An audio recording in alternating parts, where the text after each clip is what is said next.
That's the other thing people try to scare you about is aging. And I'm like, gosh, I wish I wouldn't have dreaded it so much because I'm so much happier and at peace now. Yes, it gets better. Welcome to Next to Madison, a podcast to help you live your best life. Welcome back to another fun episode of Next to Madison. I'm your host, Madison Malloy. And on today's episode, I am sitting down with former Miss Tennessee. She's also a lawyer. She is a producer and an actress. She is an amazing person inside and out and stunningly beautiful. And we are talking about life advice, her upcoming films that she is acting and producing in, and what it is like behind the scenes of becoming Miss Tennessee and all the misconceptions that a lot of us might have about these beauty pageants, but what a beautiful, amazing impact that these pageants are creating for the world. So we'll be right back after this brief message with our guest on Next to Madison. Hi, it's your host, Madison Malloy. For those of you who don't know, I've written and created a powerful collection of books to help you build confidence, shift your mindset, and attract the life you truly want.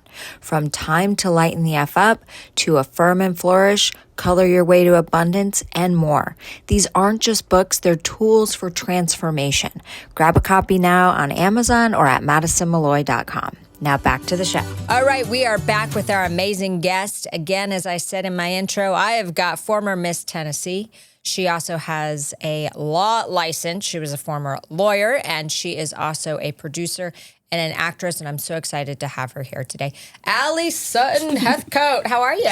I'm doing well. I'm excited to be here. Thank you for asking me to do this. Oh my gosh, I know. I met you at the party for the launch of this studio, and you were just so beautiful. You knew my friend's wife from high school, and I was like, oh my gosh, I'm like, I've got to get her on the show. And I had Miss America, the one that's current today, on the show, and Robin was familiar with the show, who kind of owns that organization.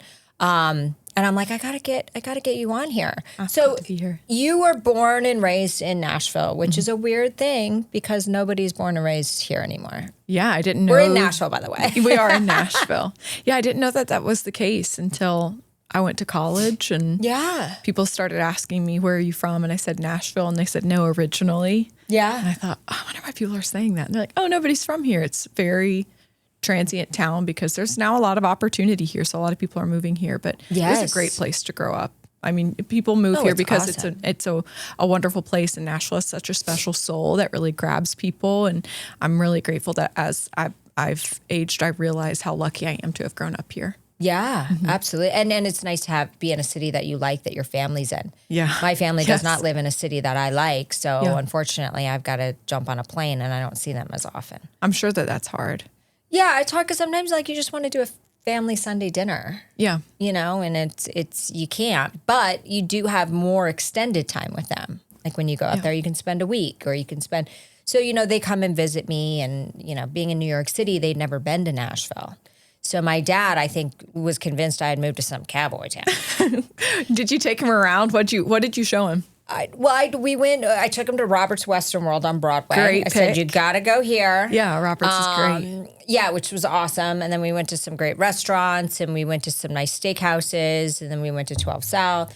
There's a lot more that they'll do when they come back. But he was like, wow, this is a lot bigger than I thought it was going to be, in a totally different place. I'm like, it's not New York City, but like it's no taxes, people are friendly, like you're in the Bible Belt, you know, it's just, so he liked it, you know, because I think he was nervous. He was like, don't leave New York. Are you crazy? Yeah. Like, you have so many good friends here. And I'm like, you know what, if you're going to pay my rent and my taxes, I'll stay here. And he said, oh, hard pass. And I said, that's what I thought.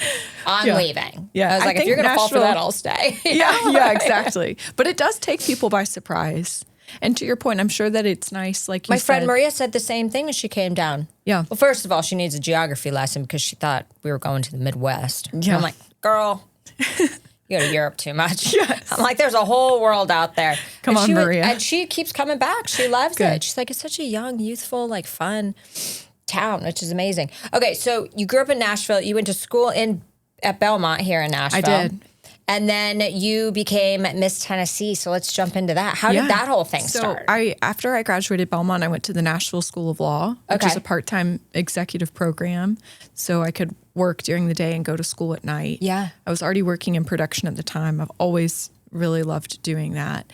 And at the time, the Miss USA system, which is the system I competed in, there's Miss USA and Miss America, had an age limit. So you couldn't be older than 25 and compete, and that's since changed. But I was going into my last year of law school and was going to be turning 25. And it's something I had always had in the back of my mind that I wanted to do. Yeah. And I thought, I've got to do this. My New Year's resolution that year was to make less fear-based decisions. And I think the decision sometimes not to do something is as much of an active decision in your life as deciding to do things. And I had every year thought about doing it and I didn't do it. And I thought, this is my last year of eligibility. I'm not going to make fear-based decisions. I'm going to sign up and do this. Yeah. And I think that I wanted to do Miss Tennessee USA because I had other friends be Miss Tennessee USA. And it was just these incredible women that I really thought the world of. Like, they were doing incredible things in their lives, and they were beautiful and kind and smart and making a difference. And I associated all of that with being a title holder. And I just wanted to be like these women that I had known that did it. And the more I got to know them and hear about their experience being Miss Tennessee USA, the more I wanted to do that, because it's pageants, now, because you've talked to so many people. I know you've had Dale on the show as well. Yeah. Are so misunderstood. And I think the women that compete in pageants are highly misunderstood. Yeah. And I came to learn more about it and see what a platform this gives women, and how many, this is like a road to opportunity that's not available to women as much. Yeah. Because men have sports and clubs and more that leads to real meaningful opportunity in their lives. And I think pageants are one of those avenues of opportunity for women. Yeah. And it gives you the chance to have a voice and make a difference and be an ambassador for your state and an advocate for your platform. And that's when I really thought, yes, this is something I absolutely want to do, is when I learned more about it and kind of got past my own maybe existing bias about what it really was to compete. So you didn't grow up doing like pageants? No, like I didn't. toddlers and tiaras or anything? No, okay. I didn't. I didn't grow up in pageants at all. I watched Miss USA on TV every year. Right. I loved it. Like I loved picking somebody that I thought would win. And I have a friend, Ray Sells, who says Miss USA is a really tough spectator sport, because you just watch and you kind of get a feeling about a title holder. But these women, you only get to know them for that one night.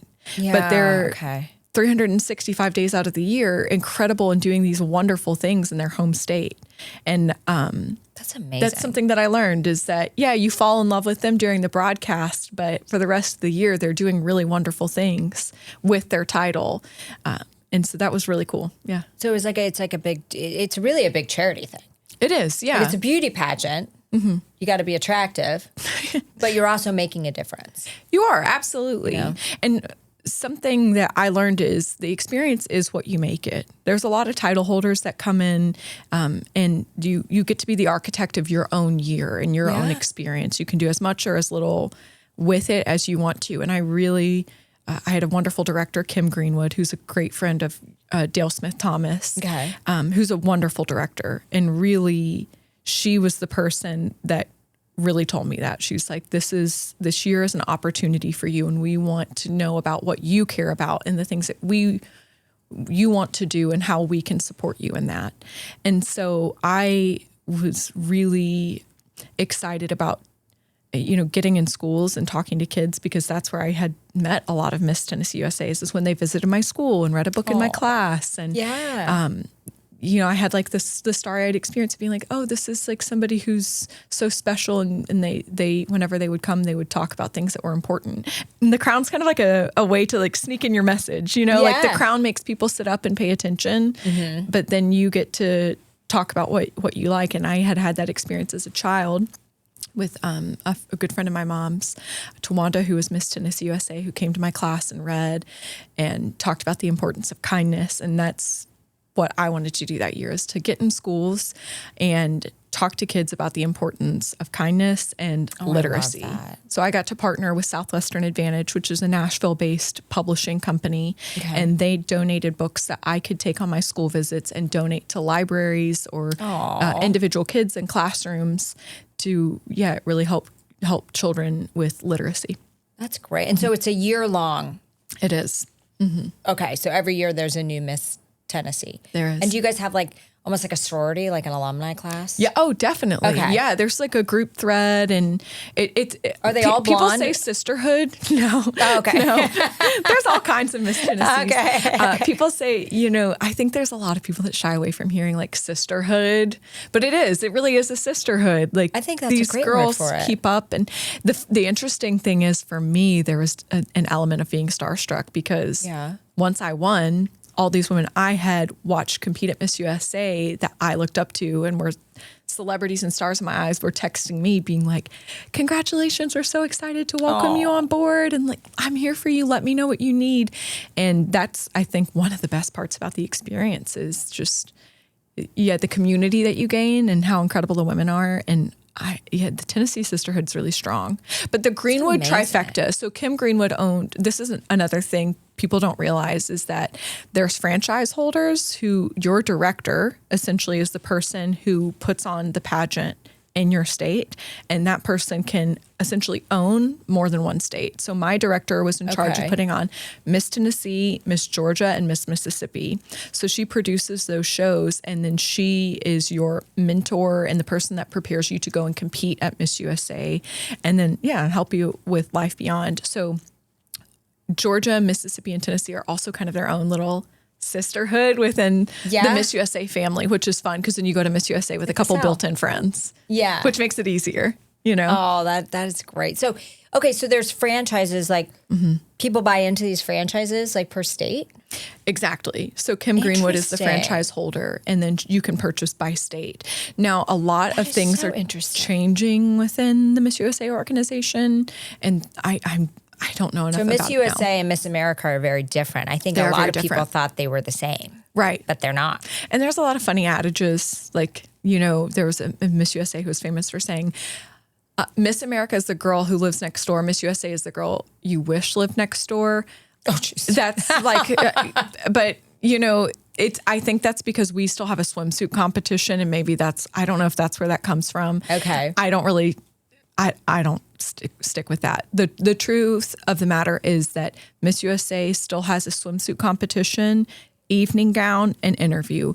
Miss America is more of a scholarship pageant. Okay. And I don't know what their current areas of competition are, but the girls that are in Miss America, they used to do swimsuit. I don't know that they do anymore, but they also have a talent portion.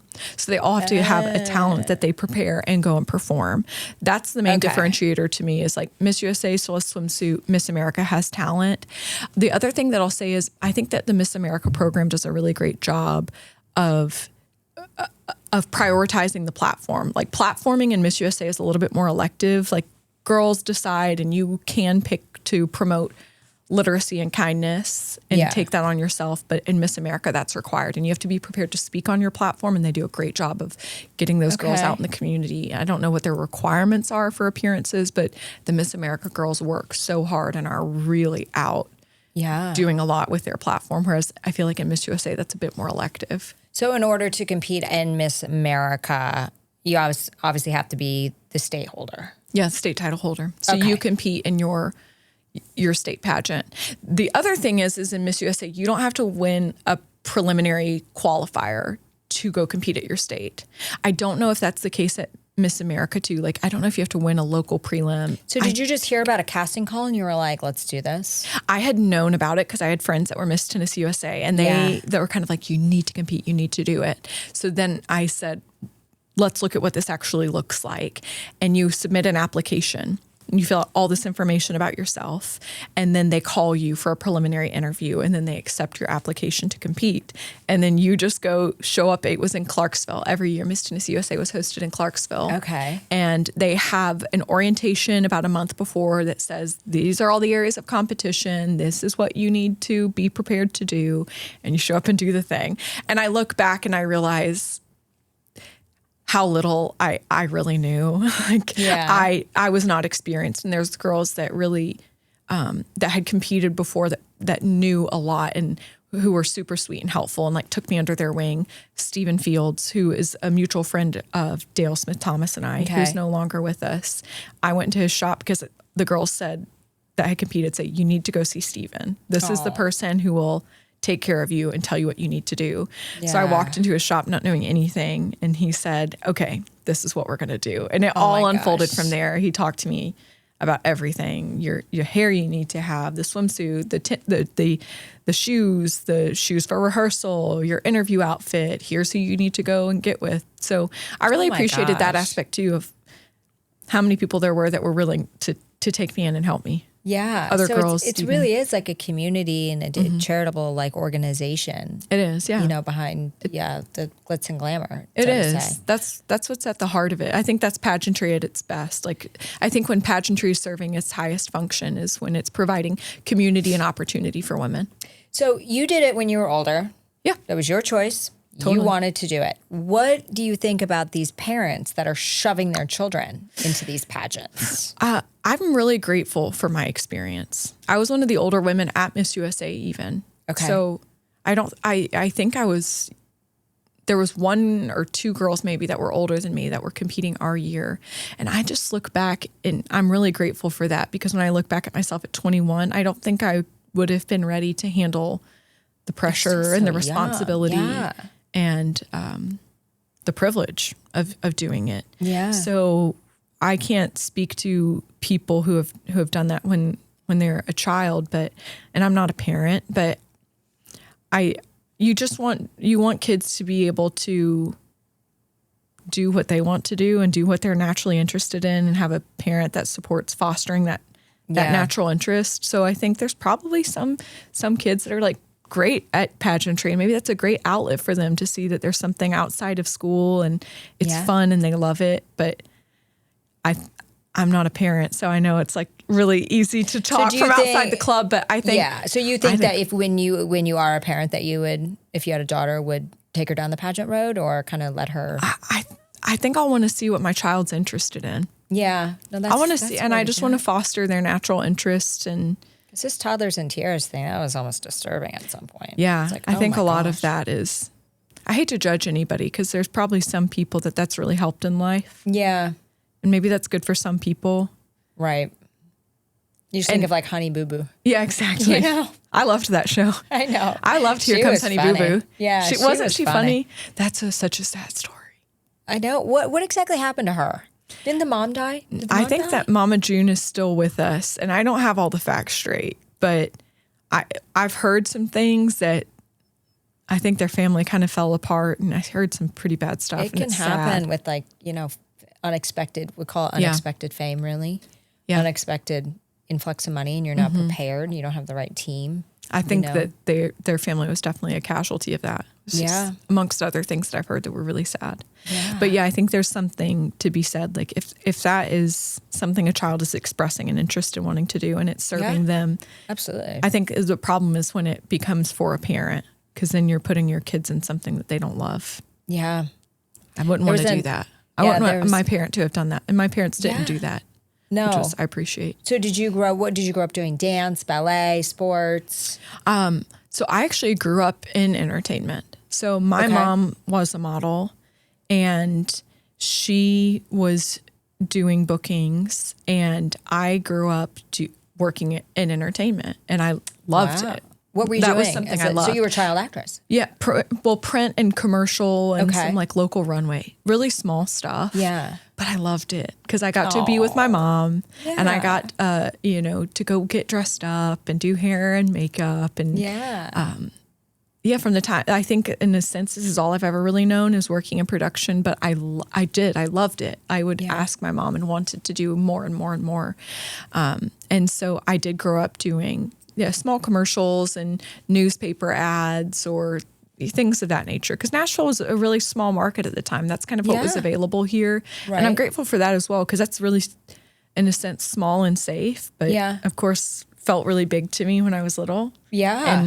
And planted the seed where then later in life I'm doing some of the things I do now. Yeah. And so grew up doing that. I'm not athletic at all. I'm like hopeless. I'm happy that my brother took just all of the athletic genes out of the gene pool. And my little sister. Wait a second. My older sister and I are totally hopeless. So I was never big in sports. And I did marching band, high school, loved that. Did cheer, loved that, but was never like great at tumbling or anything like that. Yeah. So I've just always loved, I've been obsessed with storytelling from the time I was young, and getting to be a part of production and storytelling and anything like that, acting. And so now you've done acting roles, but you're really wanting to focus on like production. So tell us about that. Absolutely. I've been acting from the time that I was fairly young. And I think it's just kind of been a natural evolution for me as an actor. You have a lot of downtime on set. I think maybe that's something people know or don't know. It's a lot of time as an actor on set, you're just sitting around. You're waiting because production is so involved. You're having art department set up a scene, and then lighting coming in and lighting it to make it look perfect. And then you're having production having meetings and the director. And so as an actor, a lot of times you're sitting around, and of course you're prepared if you've done the work. So you're twiddling your thumbs and watching the work happen. And I've done that. I did that so much that I started seeing, oh, this is kind of how things work. And this learning about what everybody did. And I started naturally having an interest in wanting to be more a part of things, wanting to be more a part of the creative team. Because as an actor, you're serving somebody else's vision. And you're coming in and playing a part in the production.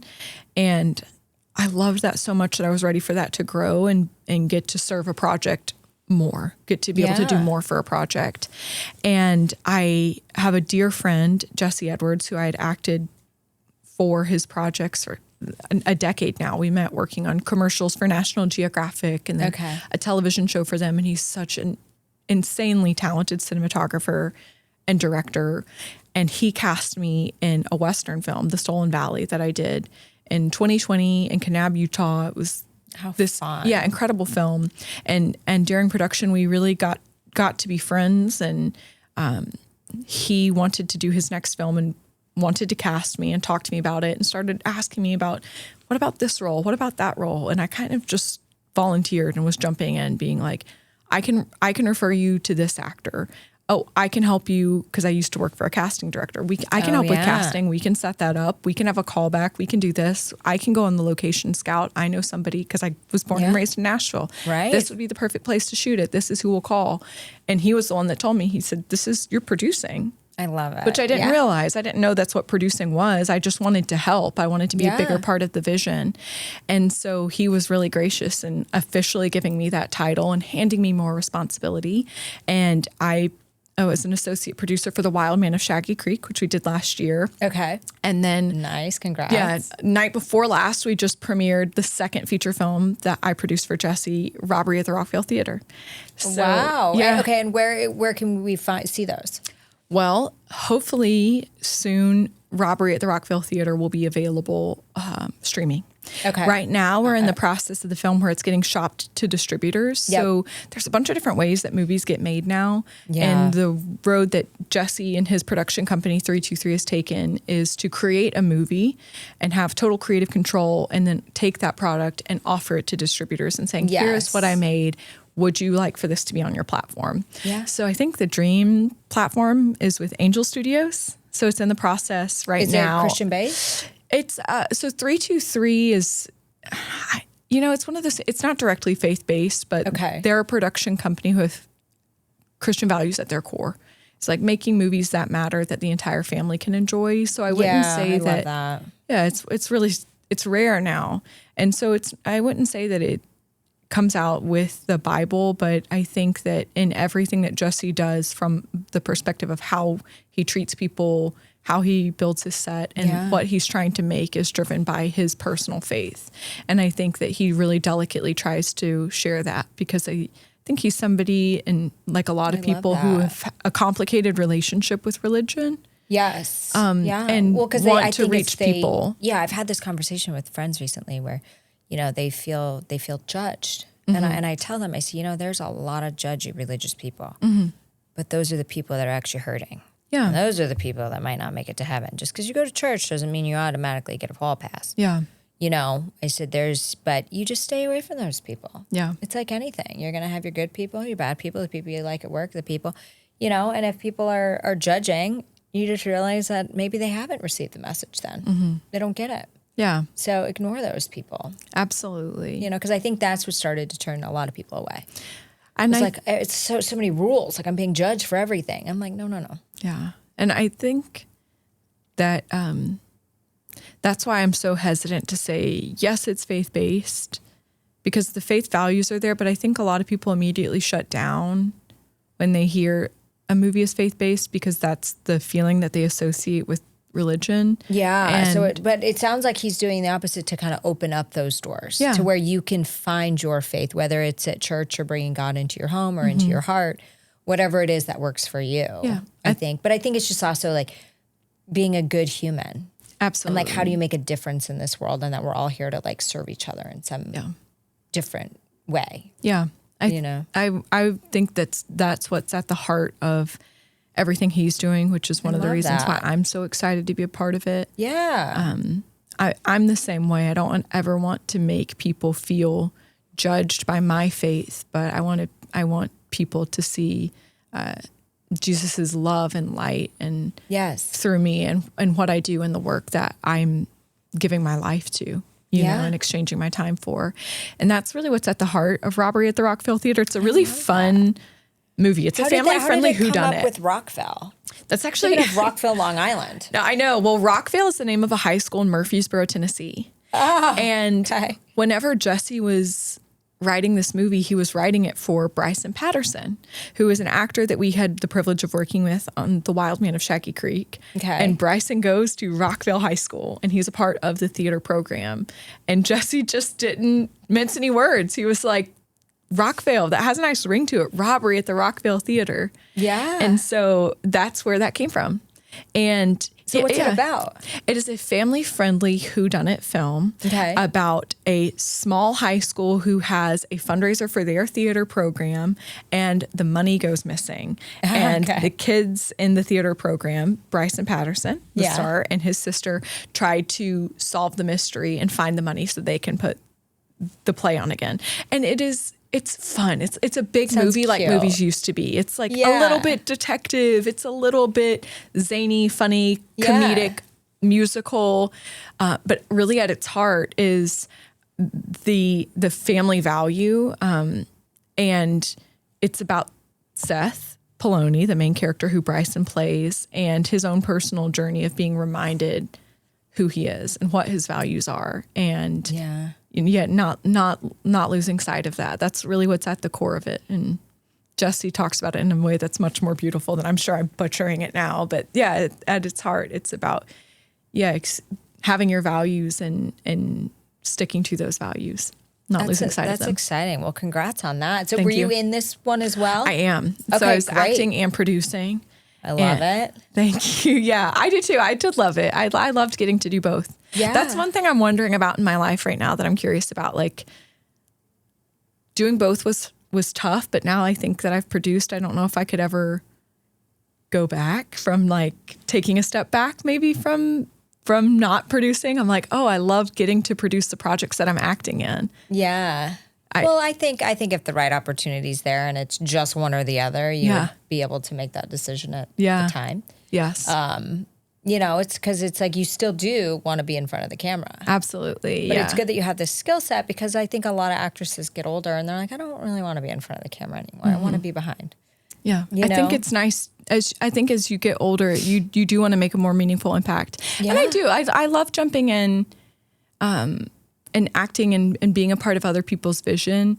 The nice thing about producing is having a say in contributing to something in such a meaningful way, and having, just like 323, being like, oh, I'm creating something that I care about that people can share with their entire family, you know? Yeah. Yeah, but to your point, we're so spoiled in Nashville with so many great creative people that...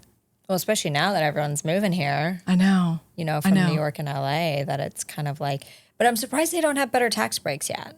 They really need to figure that out to bring more here, you know. That's been rough for us, you know. Yeah, of course, because every producer looks, you know, I work on unscripted shows a lot, and, you know, the next one we want to work on, we're not even filming in this country. I know. You know? Well, and the really difficult thing is that states that are so close to us have such great like Kentucky, incentives. right? So if you can't do it here, it's easy just to zip up the road to Kentucky. Which is stupid because it's like you might as well keep the jobs and the revenue here. But who knows? I'm not behind the scenes on that stuff, so I don't know.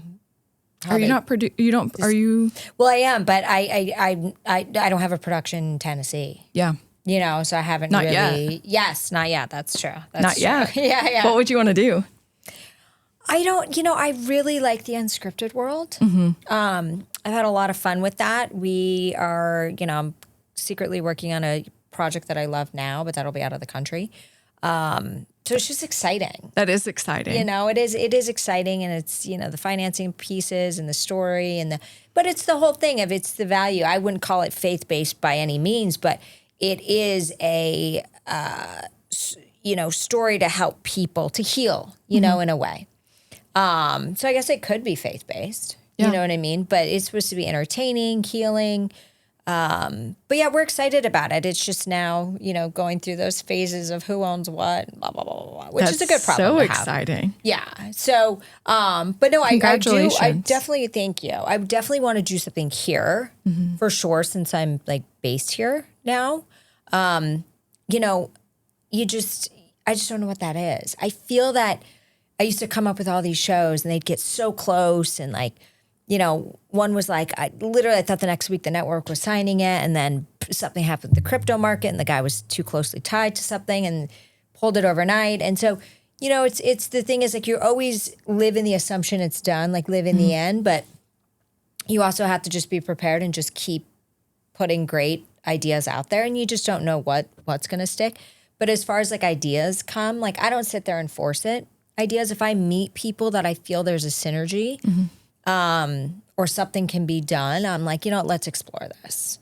And that's how the other idea came. I wasn't looking for it. I reconnected with a friend of mine from New York, and I said, I have this amazing person, and we just had a conversation, and bam. So I never try to force the ideas anymore. I feel like they just kind of come. Because for a while I was like out searching for fucked up families. And Yeah. Yeah. But I'm not in the business, like even though I love unscripted. I'm not, as I said to my producing partner on this one, I said, I'm not in the business of destroying people's lives. I'm in the business of helping people. Because if we're in the business of destroying people's lives, nobody's going to work with us. Yeah. But that's what a lot of reality TV, unfortunately, does. That's interesting that you say that, because I feel that you've probably started this podcast to help people's lives. I did, yes. Well, the real reason I actually originally started the podcast, which was interesting, is I was opening up for Ronnie Chang, who's a big comedian and actress from The Daily Show. And we were in Connecticut. I think it was like 2000, it must have been 2019. And we're in the green room, and we're just having this guy, his wife was there. We're just having this like two people that know each other, like conversation. And he didn't know me that well. And we're, you know, and then I go to do my set. He walks out and watches, and he said, that was funny stuff, but you know, you were so fascinating. There were so many layers. Like, you know, why aren't you talking about that stuff? I'm like, well, that stuff's not funny. Like, this is just life. He's like, but you should have another outlet where people can see this side of you versus just the, my pussy. So I was like, no, you're right. And so that's where the podcast really came about, because I kept attracting these phenomenal people that I was having conversations with. I was like, I need to put this like out into the world. So that's how it came about. I didn't realize the most difficult road ahead of me, but sometimes that's why I tell people, if you want to do something, you're passionate about it, do not look at what it's going to take to complete it. Just keep going. Yeah. And if you love it, then keep going. And if you don't, then don't do it. Yeah. But I do love it. Is it a lot of work? Yeah. But I get to have fascinating conversations. Like I get to like steal you for an hour. You know what I mean? And like have a great in-depth conversation that then we get to share with the world. Yeah. Which is an amazing thing. What's been the most rewarding part of it for you? Because it's easy to talk about how hard it is, I think. You know, I think a lot of times that's what we do, is talk about, like you said, you think about what's hard and you focus on what's hard. Yes, I think and that becomes the barrier to doing it. What's been for you the most rewarding part? For me, what did I call this? I said the podcast is not exactly where I want it to be yet, but it served as an incubator for my career, for my life. People I've met on this podcast, I've ended up working with. I've ended up, impacting them in some way that changed their life. And that's the most, rewarding thing for it is basically like, I call this like my little business incubator. Yeah. Sometimes somebody pops onto my show and I just look at them and something just drops into my head from God. And I'm like, that's it. That's the next idea. That's the thing I'm doing. So it's an interesting. So yeah, I think the most rewarding part is that I created my own little incubator. Yeah. And all the things that have come from it. It'll be interesting for you to think all roads lead back to the podcast one day, when my mom used to tell me that when I would cry sometimes, and we lost our RSS feed about 3 years ago. So please subscribe and share with all your friends because we had to rebuild everything 4 years into the show. Oh no. And it was just, and we were like finally really getting big, and it was heartbreaking. At that point, people are like, you should just shut it down and start it. And I'm like, no, I don't want to. Because it's like there's so much there. I put so much effort into this. Like I have all the episodes backed up. I can get them back on there, but it looks like a newer show, and it's really not. But I said, you just don't give up. If you enjoy it, you just keep, because you just don't know when things totally get to where like you want to be. But my mom would say that a lot. She was like, but look at all the good things that have happened because of the podcast. She's like, you had this opportunity. You created that show with that guy because he came on the podcast. You were able to meet this person. You were able to some guy called you and said he didn't commit suicide because of something. Like you were able to save. And I was like, no, you're right. And it's a good reminder, Oh, I feel really of that. Honored to be here and be part of it. Well, I'm honored to have you here because it's just funny how I've never had pageant beauty queens on my show. And then all of a sudden, I found out Robin was a fan, and then Cassie was on, and then all of a sudden I meet you at the party, and then I meet Dale because, I'm going more into the speaking side of things versus like stand-up comedy all the time. And then somebody introduced me to her, and it's just amazing how everything and then moved down here in February. Yeah. Which is great. So I don't, what's exciting about life? It can be anxiety for some, but what's really exciting is like, you just don't know what's going to happen. You don't know where the next thing. Sometimes it can be nerve-wracking because you just want to be a little more stable and settled in your life. And I think that way about like dating. It's like you just don't know where things are going to go. You don't know what's going to happen, and it's scary, but it's also really exciting. Yeah, it is really exciting. But you're married. Yes. Like, how did you meet? Do you want to share that story of how you met your amazing husband? We just celebrated 5 years. Oh my gosh, congrats. Married. We've been together for 10. I love that. We were one of the people who we were getting married, and then the COVID shutdowns happened 12 days before our wedding. Oh my gosh. So we had to get delayed, and we kept thinking we're going to do the exact same wedding. We just have to wait until the world opens back up. And then we just scrapped our original idea.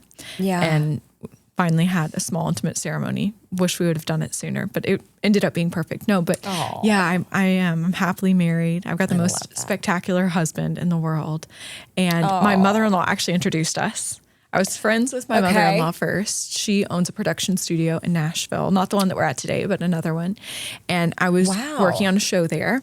Okay. And the producer of the show had introduced us, and I liked her so much. She was so sweet. And she was going to have everybody from the show over to her house and host a dinner because we were in pre-production when I had met her. And she was like, well, let's have a kickoff dinner. We'll come over to my house. And the friend of mine that was the producer said, well, she's trying to introduce you to her son over there. And I was like, oh, no. I really like Julie. I don't want things to be weird. Yeah. No. And he said, well, everybody's coming. You have to come. If you don't like him, just don't worry about it. Yeah. And I was like, oh, okay. So I went over, and I had just that knot of dread in my stomach of, I don't want this to be weird with Julie. I like her so much. Yeah, she's a friend. We work together. It's got to be awkward. And my husband, Monroe, came in, and I thought, oh, I wonder if that's her son. He's really cute. And I saw him come in, and his dad give him a big hug, and him give his mom a kiss on the cheek. And he just seemed so sweet. I thought he was really sweet. He's really handsome. He's really cute. And I thought, okay, well, maybe we'll talk. Yeah. And so he waited all night. I was getting ready to leave, and he came over, And we just started talking, and he made me laugh, and he was really intently listening, and in a way that so few people do now. And it was funny, and he asked you to go out that night. That night, okay. That did. Yeah, he's like, no, I didn't waste any time. Yes, he said, we're actually, my brother-in-law is here. We're going out. Would you want to come with us? I'd love to take you. And I said, no, we're working in the morning. I've got to be at the studio at 5:30. Yeah. Thank you so much. Maybe another time. And then I waited until we wrapped the show. And then I said, okay, David, the producer of the show, I said, go ahead and give him my phone number now that I'm done. How many more weeks was that? Our shooting schedule, it was maybe a month. Not long. Yeah. But it was an intense shooting schedule, and I was working every day, and I was like, oh, let's just see about this. Like, let's not let it be weird. Yeah. And I'm glad that we finally, I wish I would have done it sooner. So we went out. He gave him my number. Monroe called and asked me out, and we set a date and went to dinner and shut it down. We talked until they were flipping chairs in the restaurant. He was like, oh gosh, I think they're closing. Yeah. And and it's crazy. That feels like a moment ago, but it's been 10 years. It's wild, but it's only gets better amazing. And it only gets easier. And that's something I wish I would have known at the time. I hadn't had real horror stories with dating. I hadn't had like real horror stories. I had dated people I really liked and felt like I had been disappointed, and at times definitely like felt like I thought I was brokenhearted at the time, right, And so many people tell you marriage is the hardest thing you'll ever do, and this is so, it's just so hard, and it hasn't been. There's been. Well, it's because you're with the right person, right? I think a lot of people are afraid to be alone, and they probably marry the wrong person, which is why our divorce rate is 58%. Yeah, I was happy it's wild. I think I was terrified of that. I was terrified of being with the wrong person and wasting our collective time and having that pain. And whenever I first went out with Monroe, I remember thinking I was like, oh, I'm okay by myself. Yeah.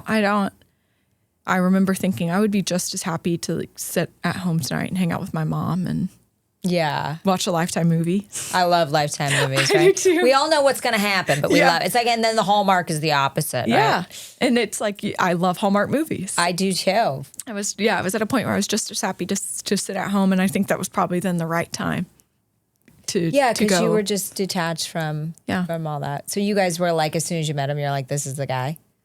People tell me like, oh, when you know, and I'm like, oh, it's so much pressure. Yeah, I don't know that. I don't think that was instantaneous for me, because I was skeptical and I was really hesitant. Yeah. And I felt like my life was good, and I wish if I could go back, I could tell myself, don't wait for the other shoe to drop. He's the real deal. So I could have enjoyed more of that early on, and let myself be vulnerable and enjoying that. And I think that early on I was kind of in that detection mode. Like, is this going to be it? I think we all are. Yeah, but because I don't want to waste my time, because I'm happy and I've got things going on in life and I really value my time. I know. I think I've pushed a lot of good people away because of that. But I also am a true believer, if it's meant to be, it would be. And it wasn't meant to be because it never came back around. Yeah. Not yet. Anyway. God. What are we in, Mercury retrograde? They're like, oh my God, everybody's coming back. And I'm like, nobody's coming back, right? Not yet anyway. I'm just chilling out. I'm just trying to get back to my friends for a little bit. We're going to have a great summer. Yeah.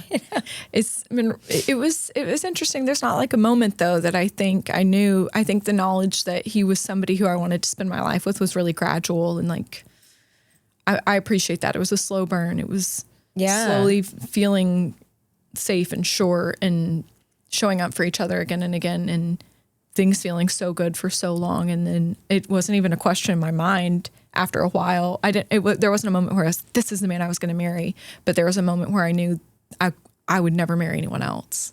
Yeah. So that was your answer right there. Yeah. So what would be your advice then for women like myself who haven't met their person and keep getting disappointed? Like, I was really excited about my last one, and then it blew up right in my face. I'm sure that and was I still really don't know what happened. Yeah. That's a really good question. Like, you just want to run. You're like, I'm done. I'm done. But you that's feel not exhausted. the answer either. It's scary. And yeah, I was like, my friends and my family are so good. I have so much fun. Like, forget it. I tried. At least I put myself out there. But that's not the answer either. I don't know that I have an answer, and I don't know that there's a magic bullet. Yeah. I think that you have to listen to your instincts, show up as yourself. Yeah. Don't betray your instincts and who you are, and surround yourself with people that you love and trust, and talk to them about it. Talk to them about, like, I met this person and here's what they're like, and here's how things have been. And yeah, I wouldn't give up if it's in your heart to. Yeah, no, you can never give up. But you know what? This just came to mind now. We were talking about production stuff. And I thought, wait a second. I just need to treat my dating life, my love life, like I do my television career. I don't get brokenhearted and bent out of shape when somebody says no and a project doesn't go. I just go on to the next one. Yeah. And it doesn't. But it's easier said than done because I'm not as emotionally attached to those projects. It's like I love them. Yeah. But I'm also not taking it personally when it doesn't.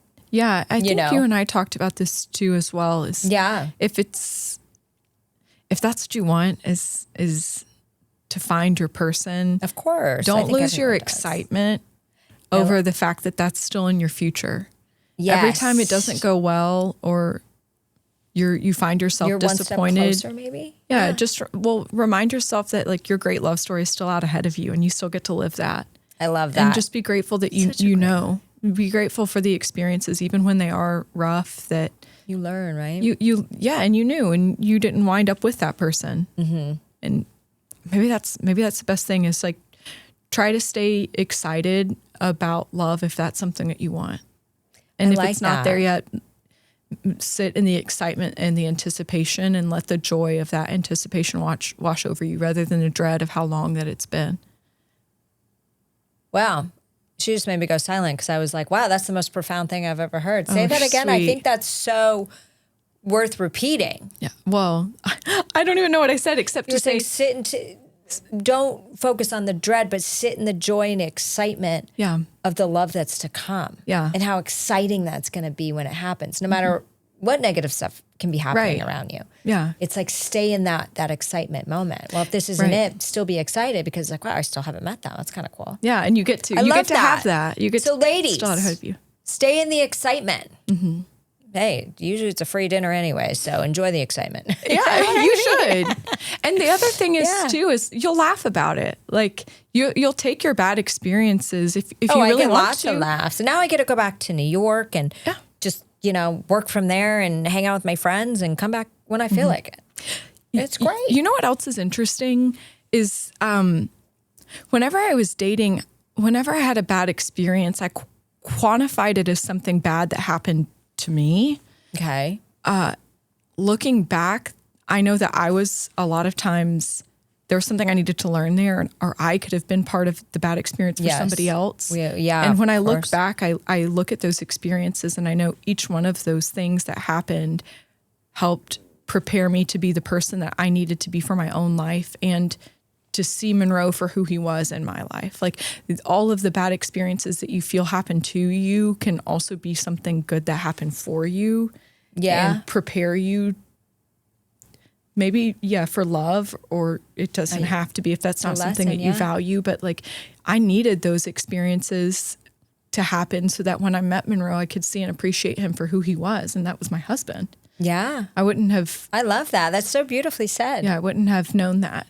And to be specific, because we're talking about like an abstract thing. Yeah. So a concrete example of that was, I think that before I met Monroe, I had a lot of people that came on really strong, that I got really excited. Especially with the Miss Tennessee too. Right. They were probably all just kind of, that I got really excited about, and I was very naive in thinking that was very genuine, and I believed that really early. Right. And when I met my husband, that was not the case.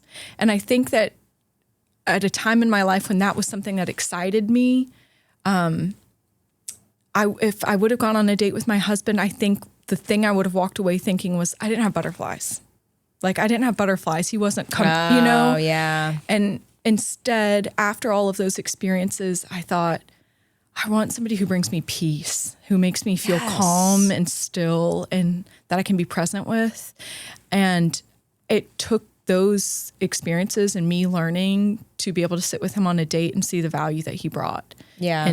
And see that that's actually what I wanted and what I needed and what I needed to offer somebody else as well is like true and steadfast, faithful love. Yeah. And I just don't think I think that those experiences taught me so much about how cheap and quick and ephemeral that kind of attention and love are. Yeah. And it's like a flash in the pan, right?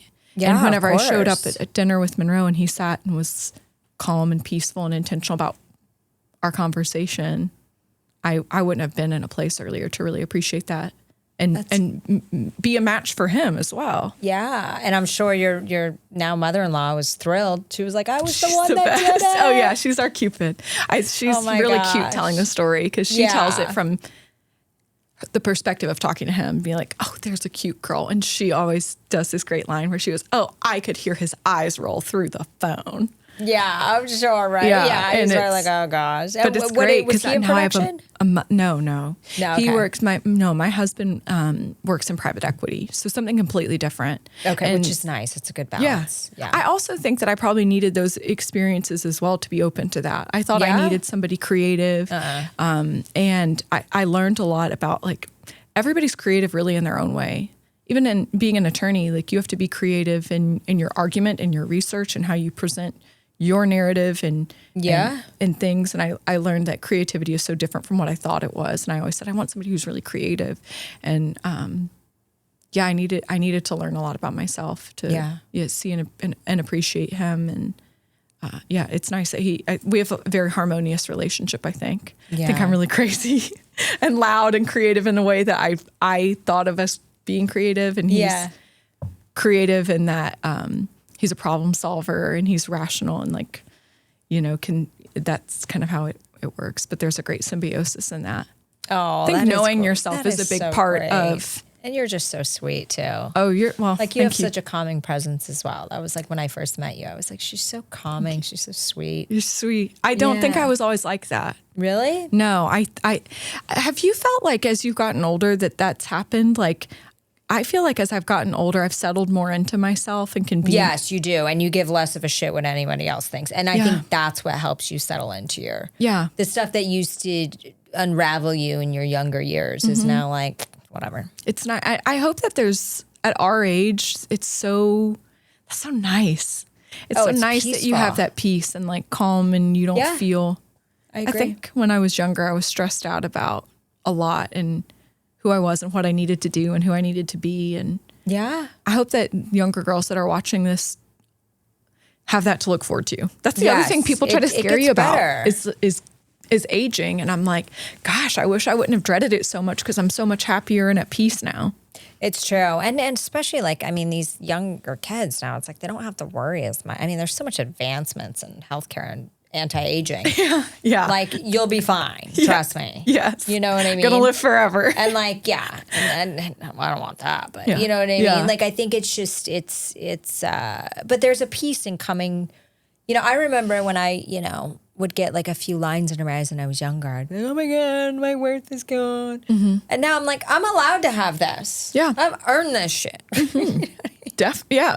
It's nice. It's nice coming into your own. Yeah. There's still stuff where you catch yourself saying things like you probably caught me, Dale caught me earlier. Like it just happens. But you try to, you have good people around you to catch you and be like, don't say that. Yeah. How the fuck did you say that? No. Yeah. Yeah. Like, no. But it's always good. So what would be your advice to young girls then who want to feel more confident? That's so hard because I think there's so much to building confidence, but on the other hand, it's really simple. Yeah. It's ridiculous to say like you really can't care. That's not what it is. It's that every day you get a choice of what you truly care about, and you have to stay really convicted about the things that you really care about. And when you throw yourself into that, then everything else kind of falls away, and allow yourself to do that. And gosh, I wish I was better at saying things like this, but it's the journey of a life. Gaining confidence is the journey of a lifetime. Becoming confidence is the journey of a lifetime.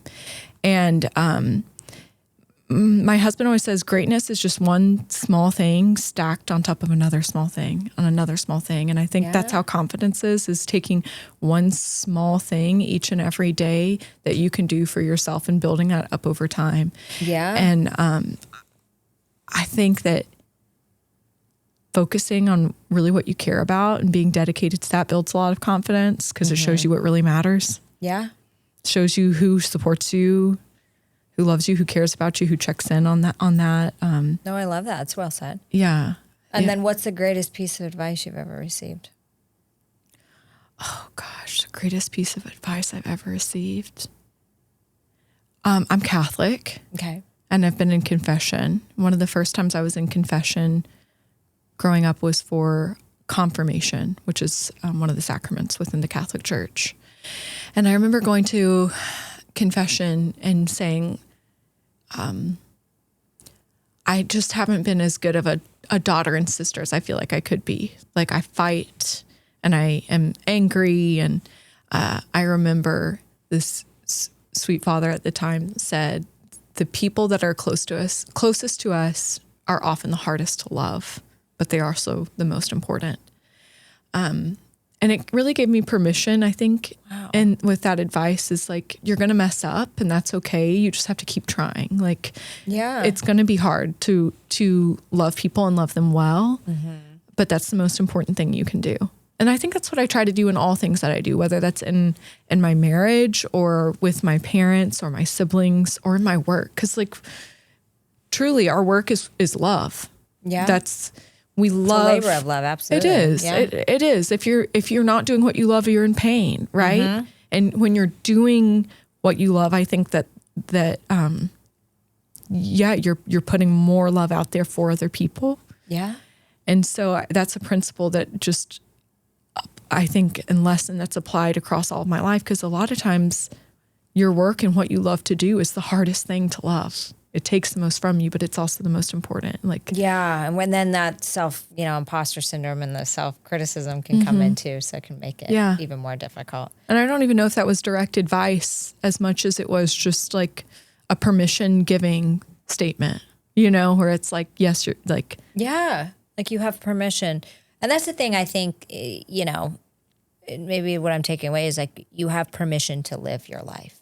Yeah, definitely. Don't be waiting for, when this happens. I think we all, God, my whole 20s was like, when I'm rich, when I'm famous, when I'm married, when I'm blah, blah, blah, it was always when. Yeah.